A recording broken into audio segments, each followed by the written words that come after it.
Hello, it's me, Recky, together with Carol. and it's time for another reaction. Yeah. And we've done quite a few military reactions, especially when it comes to songs. Yeah. This is probably the first military reaction in the sense of actually being pure military. Yeah, I think so. And I actually did try to convince you to do this. Yeah. Because it's extremely cool. Yeah. So it was a year ago since I did a reaction to this, and luckily I have a memory of a goldfish, so I can't really remember how, when, and especially why. But do I remember? It's just an amazing event. Okay. That it's like oops, so maybe something like that. So the video is, of course, how U.S. military smoked Russian mercenaries. And this is, of course, on the channel Brothers in Arms. If you want to check it out by yourself, strongly suggest that you do, or check out the channel. You find the link for Brothers in Arms channel and the video we're going to watch located right down there in the description. So go there and give them the support that they so much deserve. Yeah. If you do enjoy the content you're currently watching, hit the like, hit the subscribe. That's something we would greatly appreciate. And we say thank you to everyone who supported us on Patreon, channel membership, the cat butt fee, on YouTube, of course. And we got some super things, the GoFundMeers, the PayPalers, and of course the amazing comments that we get. Yeah. Thank you. Amazing support. Yeah, it's incredible. Shorting down the intro so we can actually get to the point we're watching it. So I'm not gonna, I think that if I'm not completely mistaken, the video is telling you what's happening. I hope so, because so I'm not gonna tell you. No. Because I think because I can't really remember. Okay. So, well, I'm clueless in these things, so. So let's see what happens. Yeah. Okay. When the first vehicle in the convoy suddenly blew up, the Russian mercenaries knew something was wrong. Their objective, to capture an oil field in eastern Syria, was supposed to be a routine mission. The enemy, they knew by then, would have fled long ago at the sight of 500 battle-hardened Russian and Syrian fighters. But instead, the attack had come to an abrupt halt, and explosion after explosion shook the ground. It wasn't long before AC-130 gunships, Predator drones, Apache helicopters, and fighter jets were circling over the battlefield, pounding the attackers from every imaginable angle. What the Russian forces didn't know was that the oil field was not defended by any fighters, but by American Special Operations Forces, supported by the most powerful air force in the world. What? And so, yeah. I'm gonna go back. It's so funny when he says this. Yeah. was not defended by any fighters, but by American Special Operations Forces, supported by the most powerful air force in the world. And so, within a few minutes, the routine mission turned into hell on earth and into one of the deadliest engagements for the notorious Russian mercenary group Wagner. To stop the rapid advance of the self-proclaimed Islamic State, the U.S. had deployed troops in Syria since 2014. They supported the so-called Syrian Democratic Forces, or SDF. A year later, Russia also intervened in the fight against ISIS, but on the side of Assad's Syrian government forces. The SDF and the Syrian army were never seen as allies, but in keeping with the saying, "the enemy of my enemy is my friend," both parties at least mostly avoided each other. After years of fighting, both armies managed to drive out the terrorists, and by 2018, ISIS held only a fraction of its original bases. To prevent an unintended conflict between Russian and US-supported armies, a deconfliction line was formed along the Euphrates River, which effectively bisects Syria. In addition, both parties were able to contact each other through special telephone channels that were kept clear at any time. But despite all these precautions, on February 7th, just a few miles from the Euphrates River, the first deadly clash between Russians and Americans since the Cold War occurred. Whoa. Late in the evening of February 7th, 2018, 500 Russian and Syrian fighters attacked an SDF military base. The base was located about 5 miles east of the Euphrates River and controlled one of the country's main oil fields. Thus, like most oil fields, the area was officially on the Syrian Democratic side of the ceasefire line. But this did not stop the Syrian-Russian troops in any way. The attackers were supported by various Russian-made battle tanks, as well as mortars, artillery, and rocket launchers, with which they began shelling the SDF base without warning. In addition, Russian Air Force aircraft were on standby to provide air support, but initially remained on the ground. However, while everything was initially going according to plan for the attacking forces, the phone suddenly rang in the Russian headquarters near the Euphrates. A representative of the U.S. military was on the line and wanted to know whether Russian fighters were currently trying to take the military base at the Conoco oil fields. Here, not only the Syrian Democratic Forces were under heavy artillery fire, but also their allies, American Green Berets, Army Rangers, Marines, and various support units. After the Russians had explicitly denied the question whether the enemy were their troops, it was clear to the caller. Whoever was currently taking fire at his soldiers, he would feel the full force of the American military in just a few moments. The response to the attack on their military base was prompt and tremendous. Even before the Russian convoy reached its starting position for the attack, the first and last vehicles were taken out in a classic ambush maneuver, trapping the forces in the middle. So even they were actually heading to, all right, this is point A. When we get to point A, then we attack. But they didn't even get to point A. Okay. And so when they bomb the first one and the last one, that means that the ones in the middle can't go anywhere. So they have to do a really big detour to get around. Yeah. And this is a classic move. So we stop this one and we stop this one. Now you guys are freaking It's caught. Yeah. Trapped. Unalive. Yeah. Missiles came from an American Reaper drone, which had been targeting the convoy for some time. Wow. However, to the Russian Wagner mercenaries on the ground, the drone was invisible, and they had a hard time understanding where the fire suddenly came from. It didn't take long for more shells to hit, spreading chaos on the battlefield. American artillery and HIMARS rocket launchers engaged the convoy, inflicting numerous casualties. While the Russian forces were still trying to realize what was happening, 4 Apache helicopters appeared on the horizon. Although the gunships were several miles away, no one could hide from their precise infrared optics. Wow. The laser-guided Hellfire missiles found their target in the Russian battle tanks, while the 30mm cannon forced the enemy infantry to withdraw.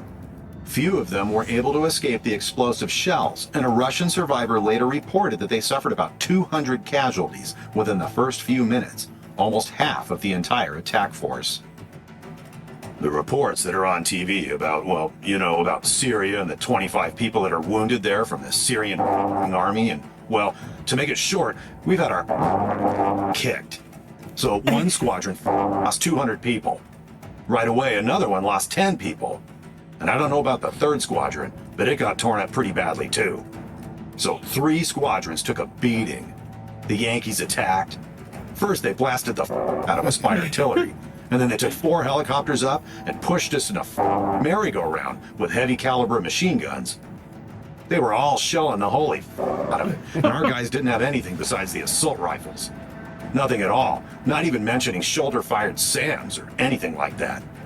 So they tore us to pieces for sure, put us through hell. And the Yankees knew for sure that the Russians were coming, that it was us, Russians.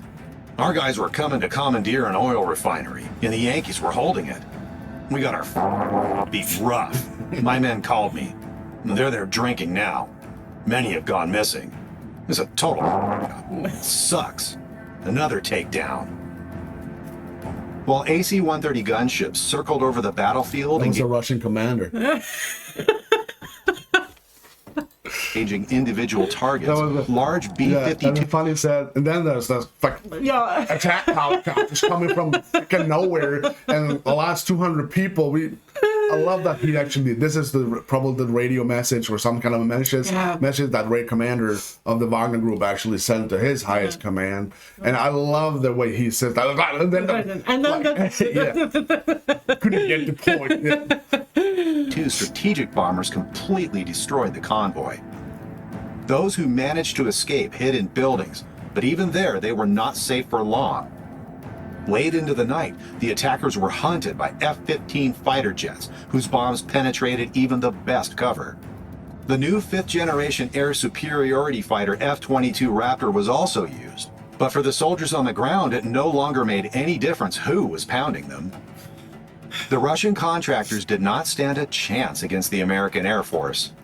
Although there were rumors that some pilots from the nearby Russian air base were asking for permission to take off, the blue-painted Su-34s and 35s remained on the ground. Yeah. The attackers' casualties were so heavy that in the middle of the battle, one of the Russian commanders called in and asked for a ceasefire, indicating that Russian military was in contact with the attacking fighters after all. A published call from a Wagner mercenary sums up events in Syria. Just had a call with a guy, so they basically formed a convoy, but didn't get to their positions by some 300 meters. One unit moved forward. The convoy remained in place about 300 meters from the others. The others raised the American flag, and their artillery started ours really hard. Then their choppers flew in and started f***ing everybody. Ours just running around.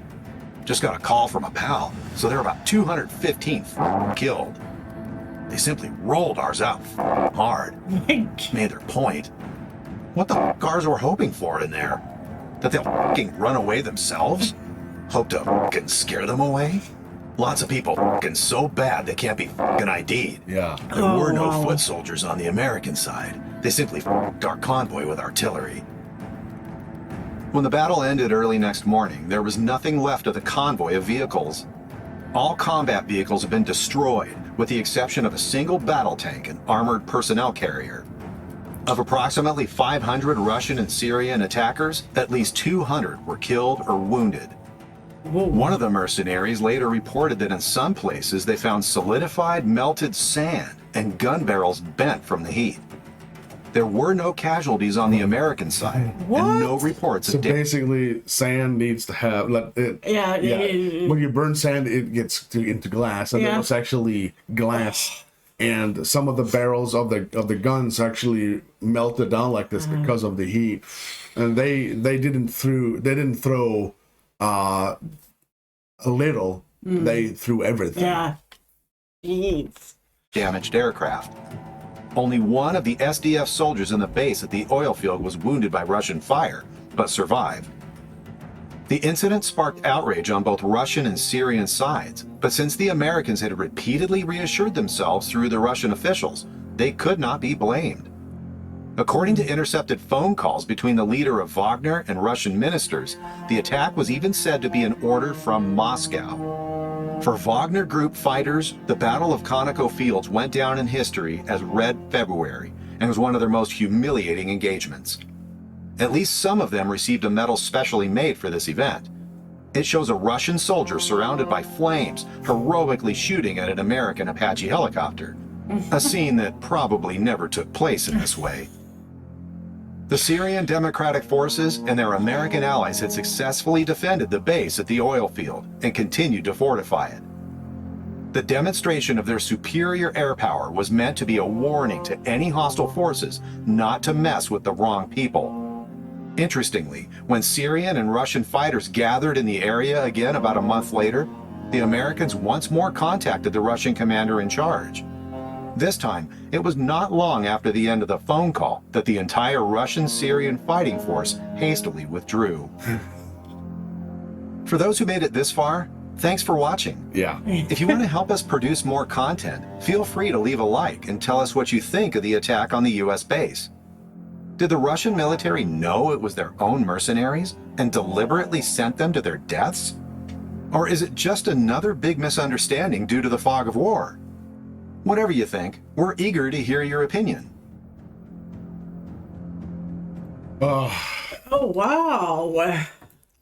That is So it's like a bunch of different scenarios they think. I think the Wagner Group is a special attachment to the armed forces in Russia, and they have a different commander, and I think they basically go directly under, who. And I think that there was just a big confusion.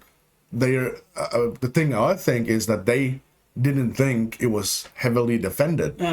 And I'm pretty sure they thought, we're going to get that oil field, we're going to claim it as ours, just go, we need the oil, whatnot. And they didn't know that it was actually, Guarded. it was actually there was soldiers on the, I think it was soldiers on the airfield, but they didn't need the soldiers. America, No. they just send everything else, Yeah. but the soldiers. Yeah, exactly. So this is just a huge token of how you can just think one thing and just, I'm going to do this, and then just realize that, holy crap.